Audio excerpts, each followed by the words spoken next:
Right now, someone is manipulating your brain to blame the wrong person. And it's working perfectly. You think you're angry at your coworker, your politician, your neighbor, but the real problem? They're hiding in plain sight, using a psychological trick that's fooled humans for thousands of years. This is called scapegoating psychology. And once I show you how it works, you'll be shocked at how often you've fallen for it. Here's what's happening in your brain.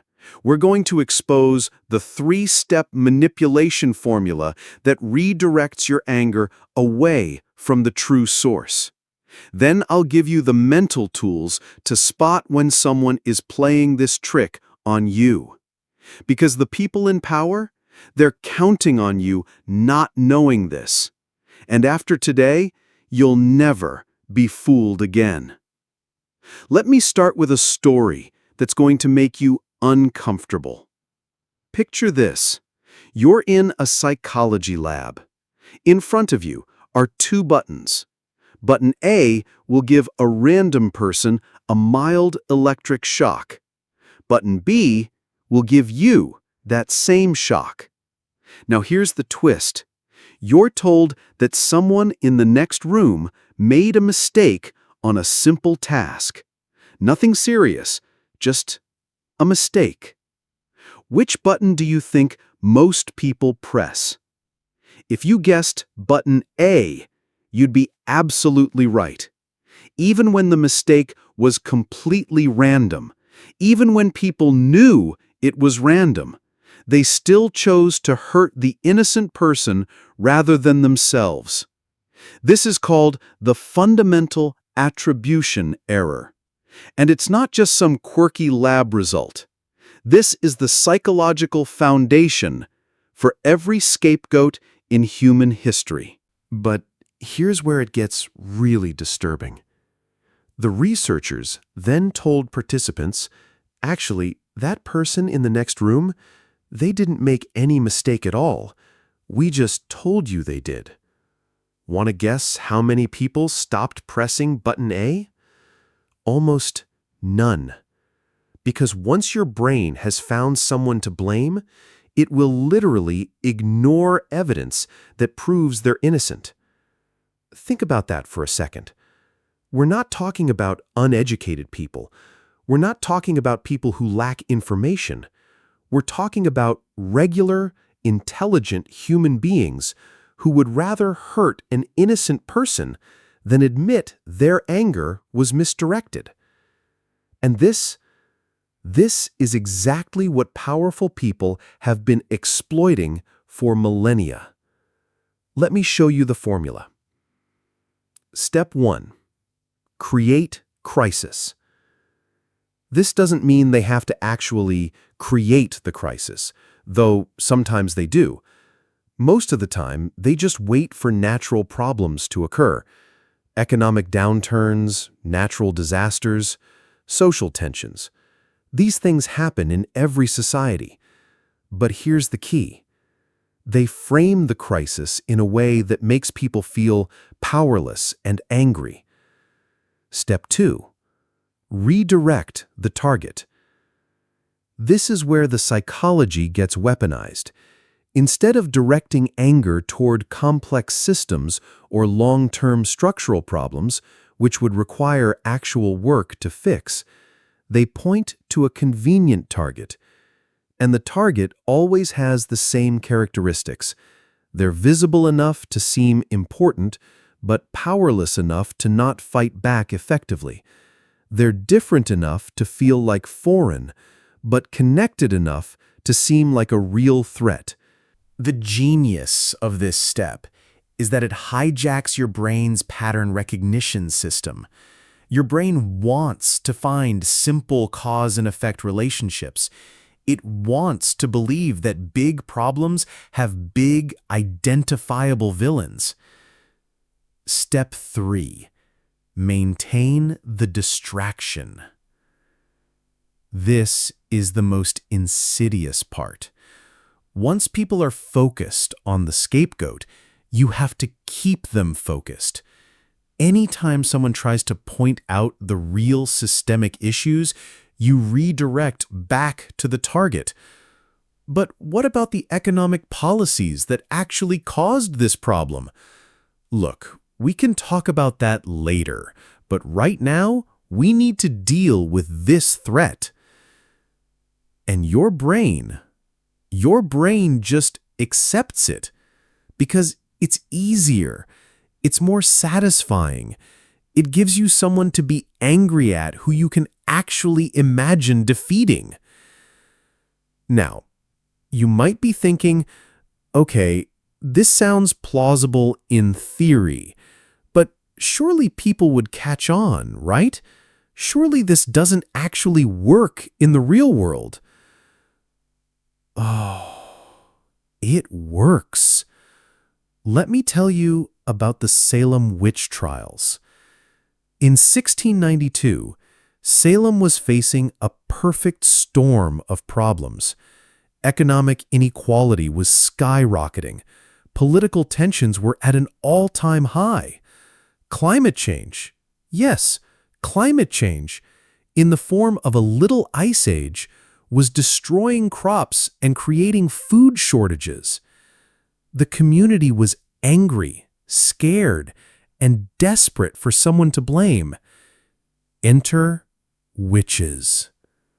Not systemic economic problems, not political corruption, not crop failures due to climate shifts. Witches. And here's the really chilling part. The people running the trials knew this was happening. They had access to the same information we do about the real causes of Salem's problems. But redirecting anger toward witches served their political purposes perfectly. 20 people died. Hundreds more had their lives destroyed. And the economic inequality, the political corruption, the food shortages, those problems got worse because nobody was actually working on them. But surely, you're thinking, surely we're smarter now. Surely we wouldn't fall for something so obvious in the modern world. Are we? Let me ask you something. When your country faces economic problems, unemployment, inflation, housing costs, where does the public conversation usually go?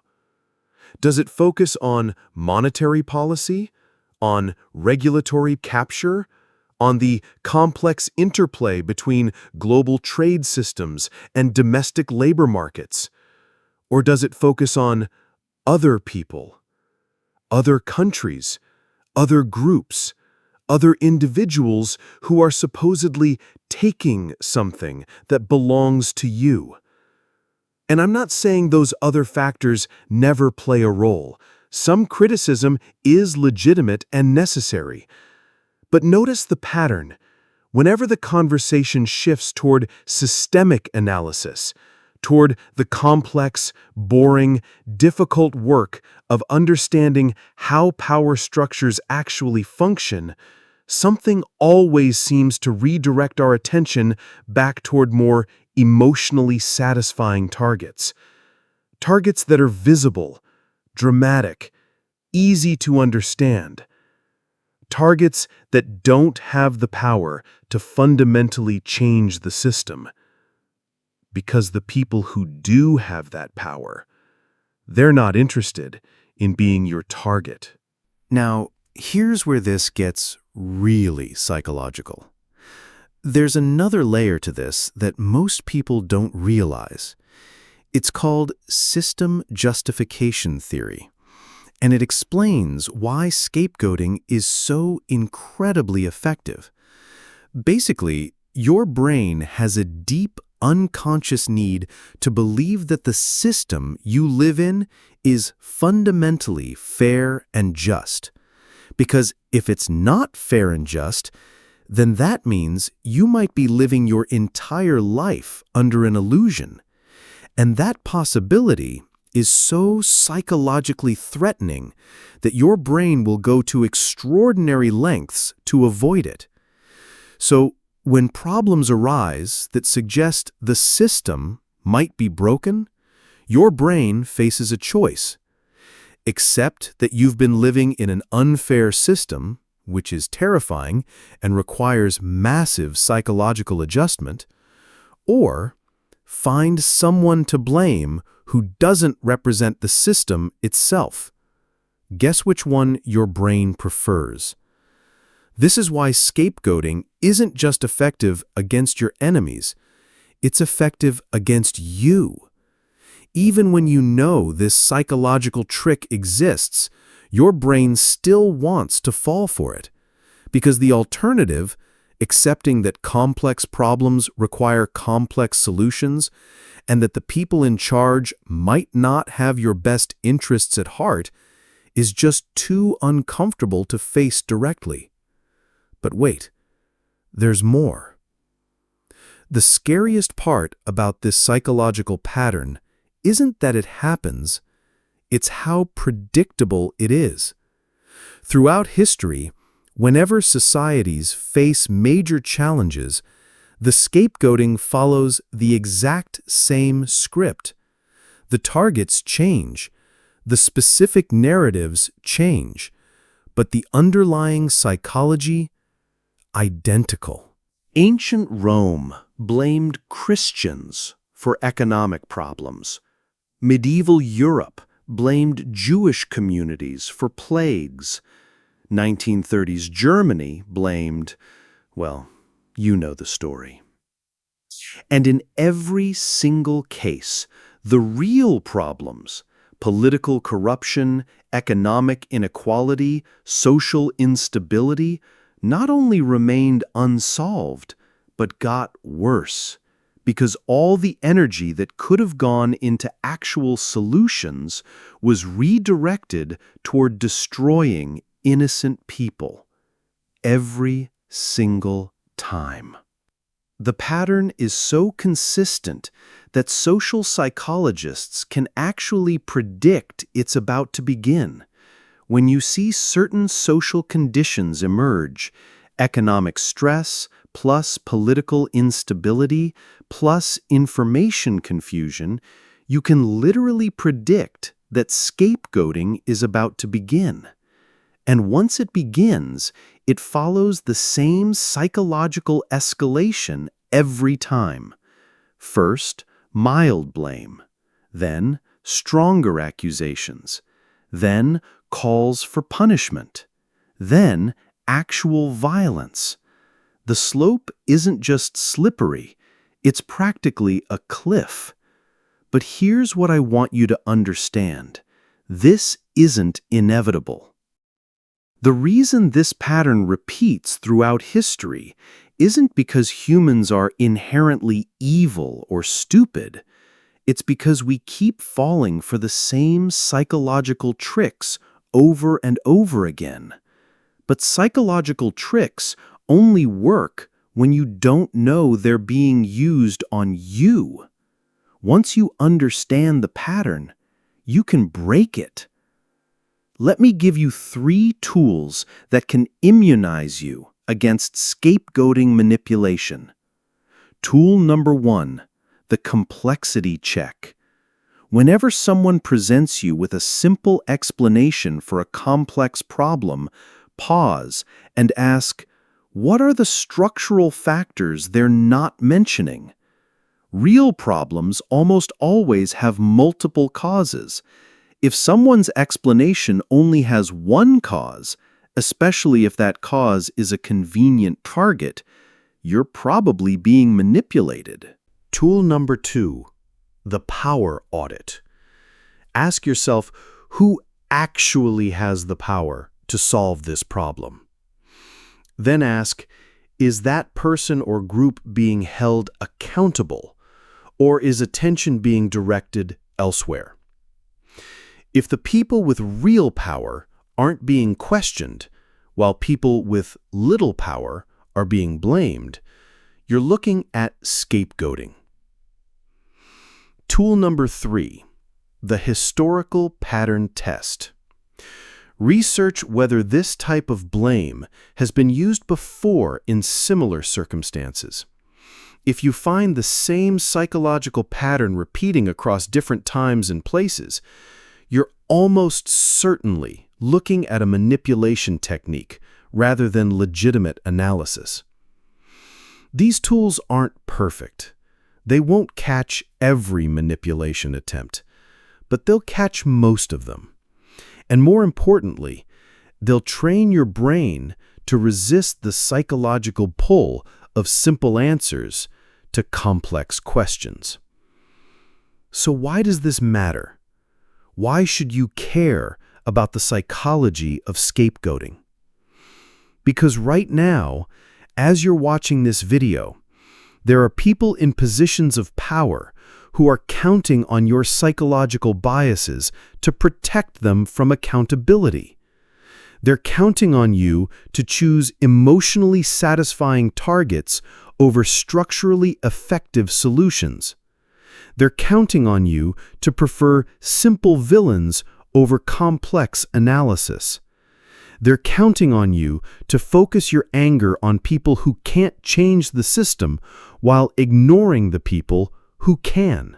And as long as you keep falling for these psychological tricks, the real problems in your society will continue to get worse. Not because the problems are unsolvable, but because all your problem-solving energy is being redirected toward destroying innocent people. Every minute you spend focused on a scapegoat is a minute you're not spending on real solutions. Every ounce of anger you direct toward convenient targets is an ounce of anger that isn't being directed toward systemic change. The people who benefit from broken systems understand this psychology better than you do. They study it, they use it, they profit from it. But now you understand it too. And that changes everything. Because once you see the pattern, you can't unsee it. Once you know how the trick works, it stops working on you. So here's my challenge for you. For the next month, every time you feel angry about a problem in your society, stop and ask yourself these questions. Who am I being encouraged to blame? What power do they actually have to fix this problem? What systemic factors am I not being encouraged to examine? And then examine those factors anyway. What do you think you'll find? Drop your thoughts in the comments. I'm genuinely curious about what patterns you start noticing. Because the moment we stop falling for psychological manipulation is the moment we can start solving real problems. And that's when everything changes.